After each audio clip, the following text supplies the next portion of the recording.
Okay, in iPhoto, on the upper left-hand corner, you have Events, Photos, Faces, Places. The things that we'll deal with most are events and photos. And events are basically a pile of photographs like this one right here that we took in our 10th grade class. And if I click on that, that brings me to that whole event and the photos that are in that event. If you click on photos, I think it takes you up to the very beginning of all your photos. So go back to events, click over here. Now when I have the photos open, down at the bottom here you can get info on the photos, you can edit the photos, and you can do some other things by making books and sharing. But the thing that we're going to worry about right now is edit. So if I click on a photo, and I click on Edit, that will open into another screen and it'll give me some options. The first option I'd like you to check out is Crop.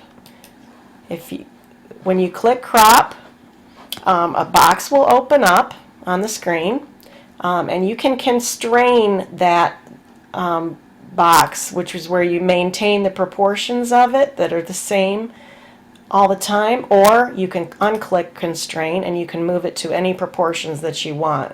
When you start to move that box, the rule of thirds grid comes up that we're learning about right now, and that can help you position your crop where you'd like. If I want to position Chad and Dylan right there in the middle of my intersecting lines right up here, the two top intersecting lines. Whoops, I moved it.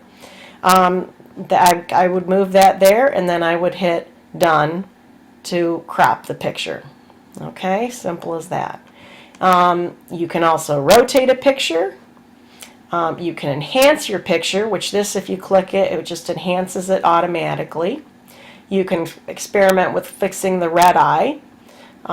You can straighten a picture, or you can retouch the picture. And we'll fiddle with all those things sometime or another, but for right now, I'd like to go on to the next thing, to go on to Effects. So if you click Effects, there's all kinds of different things you can do. You can change the tone, you can make it an antique, you can blur the edges. Those are things we might use at some time or another. In every case, you can revert back to the original. So you can try something, you could boost the color, and if you don't like it, either hit undo or revert to original. Okay, I'd also like you in your quote photos to click on Adjust. Okay, this is called a histogram, and this is a view of the profile of light and dark tones. So generally a good fix to make is to drag the edge of that histogram. If there's no color here, drag it to where your color starts, and that gives an automatic change that's usually for the better. And really at this point we're just going to worry about how it looks on the surface. So you can try changing the exposure, and all of them you can revert back. You can try changing the contrast higher or lower, and while you're doing that, look at your photo and see what looks the best. The definition, saturation is color. We'll be talking about all these things later, but just for now, just go by eye as to what you think looks the best. But be careful of your skin tones. You don't want to change it into something very strange or unusual. And you can always hit undo if you don't like the way you set it. Okay, and that's basically the things that I want you to try to do with your My Quote photograph.